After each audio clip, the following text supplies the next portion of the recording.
It's time for a champion time video.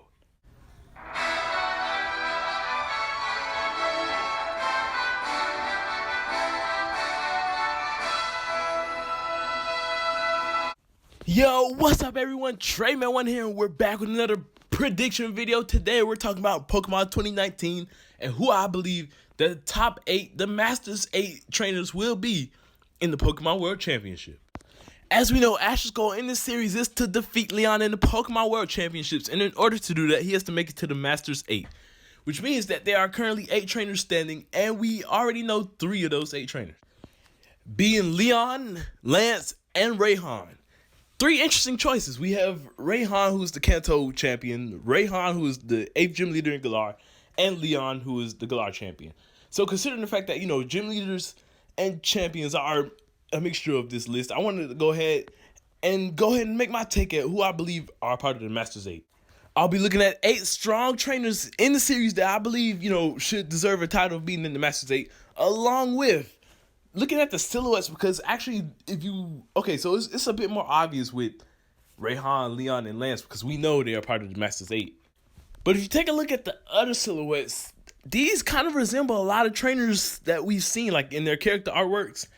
And also, I just want to go ahead and say, this is not confirmed. These could just be placeholder silhouettes. But I'm going to go ahead and base off of these silhouettes as well. Before I get into my predictions, I just want to go ahead and get to the honorable mentions, which the first one is being Alder. Like, Alder was a cool champion, but I really don't see him really, being a part of the Masters 8, because he was a nice character and all, but he's kind of like, he's not as important as some of these other characters I'm going to mention. The second character is Diantha. Diantha would be great for representing Kalos and Mega Evolution, but I have another trainer in mind to represent Mega Evolution. And last but not least is Professor Kakui. Now, Kakui is a really strong trainer. Probably is the strongest trainer in Alola before Ash. But actually, I think since Ash has already beat Kakui, that he wouldn't return for this. Like, I want to make a list of trainers Ash has never beaten. And so, seeing Ash fight Kakui again would kind of be like, okay. So, yeah, that's another reason. And plus, he's the Masquerade. And he has a lot on his hands, so that makes sense. Real quick, I want to give a quick shout out to Jock16. I'm so sorry if I pronounced the name wrong. And Azul Samurai for actually pointing out 2 of these characters that I mentioned in this list. So thank you all so much for pointing this out on Twitter. Please check out these guys' Twitters. They make some interesting content. Which leads right into the first character, which is Lucamine. Now, I know y'all may be wondering, Lucamine, she's on the quest right now looking for her husband. But think about it. While she's on this quest, she could also be taking on, World Championships. Because since they're probably traveling the world right now, battling other trainers, just, all you got to do is pull out your phone and you can see who's there to battle. And I think Lucamine would be a great representation of Alola. She's the only other trainer in Alola besides Kakui and Ash that has shown to have a full team of 6. And while, yes, Ash's Pokemon did have to battle Lucamine's Pokemon while they were, in Ultra Space, it wasn't really a real fight. Like, I would like to see Lucamine go all out with a 6v6. She could be the one to show off Mega Evolution in the World Championship. And to be honest, she is the strong Sun Gladion. Lily's working to be a great trainer. Mom's a pretty good battler. I can see Lucamine actually showing to be a pretty good battler as well. And I'm really looking forward to seeing if Lucamine can return and, give us some good battles in the World Championship. Following Lucamine, we have Steven. This is the closest. I had to go back to the original games, this artwork for Steven, because it's the closest I can see resembling one of the trainer artworks. But Steven has to be in the World Championship at the top 8. For one, he is Mega Metagross, so he could be a great representation of the Hoenn and the Kalos region, since he did come back for the X and Y series to show off his Mega Metagross and actually played a big role in Team Flare's arc. So I could easily see Steven coming back, showing off some good Kalos and Hoenn Pokemon. And, just Steven fits. I really do hope that Steven and Ash actually get the interaction they deserve in this series, considering the fact that in X and Y, they didn't really have time to interact because of all the big stuff that was going down. Now, this next trainer may come as a surprise, but this is also one that was pointed out to me on Twitter, thanks to those 2 that I mentioned earlier, and that is Nessa. Now, I know Nessa is the gym leader, I think the 2nd gym leader. But when we do fight, I guess you could kind of say the Elite Four tournament at the end, we do battle Nessa again, and she does show to have a pretty good team, pretty strong Pokemon, and easily I can see them going with that Nessa. For one, if Galarian Slowpoke or Slowking and stuff do happen, like, We can easily see her showing off one either Slow Bro or Slow King. Either one doesn't matter to me, especially if they have a new Gigantamax form.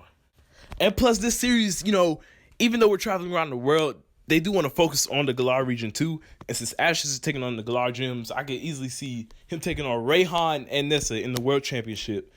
Just to show off a few of the gym leaders. It would be really cool if Bia was actually a part of this list, considering the fact that Bia has a lot of strong training and does she's really tough at training. So I would love to see Bia on this list as well.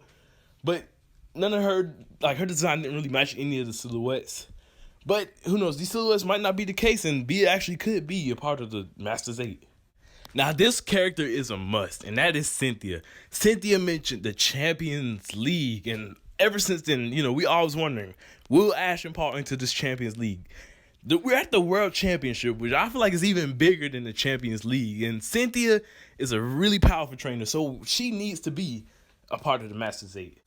I was completely surprised that Cynthia wasn't in the finals against Leon. I'm guessing Leon defeated Cynthia maybe in the top 4. Maybe Cynthia originally was going to the finals, but this is maybe Leon's first time in the World Championship.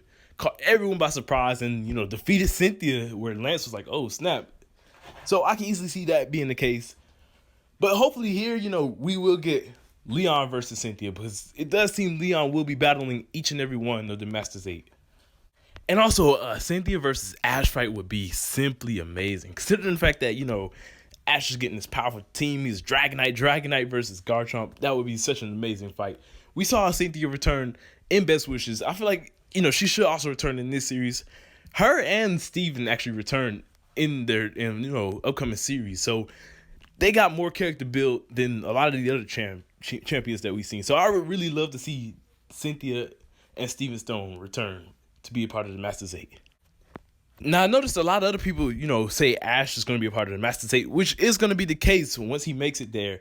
But I actually want to theorize who was the last member. I couldn't really make out what the silhouette represented, so I guess that could just be like a placeholder silhouette to show, Ash is going to take this spot.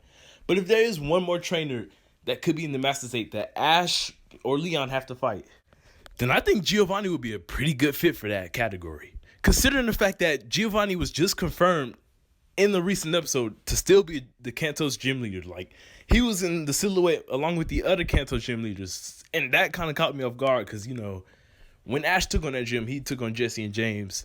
And Ash has only had really one battle with Giovanni, where Persian actually destroyed Pikachu in battle as well. So seeing that happen, Ash just never really defeated Giovanni. Since this is like the big World Series, and this could possibly be Ash's last series. Like, I'm going to make a separate video on that later. But if that was the case, I feel like this would be the series Ash needs to defeat Giovanni once and for all. And what better way than in, one round of the World Championship. Now, they mentioned that the top 8 is a tournament style where basically it'll be the top 8, top 4, and then the finals. Which means Ash will probably only get to battle 2 of those trainers that I mentioned, and then Leon, of course. But I actually want to make a separate theory here, and I think Ash is going to fight each and every person a part of the Masters 8. Just like kind of how Leon is. Like, Leon was shown to battle Lance and destroy him. And is soon going to battle Rayhan, which Rayhan is champion level, but, he's decided to stay and be the 8th gym leader because he wants to defeat Leon. So, considering that, I can easily see Leon battling every one of the Masters 8 throughout the series just to show how strong he is. And then maybe throughout the series later on, Ash starts to take on some of the Masters 8. Like, I can see in the series he takes on a few Masters 8 trainers. And then, the ones he don't take on in their own episode, he'll take on in the actual tournament. Characters like Lance and Cynthia would be really great for the tournament because they're also champions. And, Ash is the Alola League champion. So, if Ash had to fight any 2 trainers before he fights Leon, I would say probably Cynthia and Lance. Maybe Lance is the first trainer he fights in the tournament because, he's like, oh, wow, this is Lance. He was in the finals with Leon. But if Ash beats Lance, then, next thing will be Cynthia, which we know Cynthia is an extremely powerful trainer. And then at the end, it will be Leon. While the other trainers in the Master 8, I could see Ash taking on to try and increase his rank to, get into the Masters 8. That would be pretty cool to see, one day Ash goes back to Galar and fights Rayhan. I think Ash and Rayhan is a must-have battle because Rayhan just seems like the type of trainer to be like a rival to Ash almost. Kind of like how Leon is. I could just see Ash and Rayhan building a great rivalry just based on Rayhan's character. And just, it'll be a complete contrast because Rayhan, he's all on the phone. He's a pretty nice and humble dude, but he's kind of a show-off, while Ash, on the other hand, is humble. He doesn't even mention he's the Yellow League champion, so I can just see these two, building on each other and battling each other maybe a few times throughout the series. And, of course, Giovanni, if there is some big Team Rocket plot happening in this series, which may be the case because we got new episode titles confirming that the Matori Matrix is coming back in an upcoming episode. And we know in the first Team Rocket episode of this series, Giovanni was like giving Team Rocket a serious mission. So we don't know what could happen. The reason I haven't talked about the new episode titles yet is because I'm waiting for the summary for episode 25, which is the big Karina episode. But yeah, everyone, also I can see is Sonya's supposed to be appearing soon. And I feel like her character will have a bit more importance. Like, she won't just be a character of the day, but maybe she could guide Ash and help Ash train to defeat Leon, Rayhan, and Nessa, because don't forget, Sonya was Leon's rival in the game, and if they go with that plot here, I can see Sonya being like, oh, for one, she's best friends with Nessa. If Nessa's a part of the Masters 8, she can help Ash take on Nessa. Then Rayhan, the final gym leader, she will probably know what Rayhan's about because she probably had to take on Rayhan during her journey as well. Boom, that's out the way. And then last but not least, it will be Leon. I would love if Sonya was kind of a supporting character throughout the series, but we'll just have to wait and see where that goes. But yeah, everyone, here's my prediction for the Masters 8 in Pocket Monsters. Now, yeah, I know basing it off of the silhouettes might not be the best way to go because these could have just been placeholder silhouettes. But I don't feel like it because literally Rayhan, Leon, and Lance's, character artworks match their silhouettes perfectly. Which, that has to be a sign of some sort of, prediction there. Like, yeah, these silhouettes may mean more than we think. But yeah, everyone, in the comment section down below, let me know what y'all thought of my theory of who will be a part of the Masters 8. I would love to hear. And please go check out those two great guys on Twitter that helped me, compose of my theories for this video, basically. Thank you all for watching. I hope y'all enjoyed. Don't forget to leave a like and subscribe. And please let me know what you all think. Like, who do you think will be in the top 8 in the comment section down below? Thank you all for watching. Trayman1. Peace out.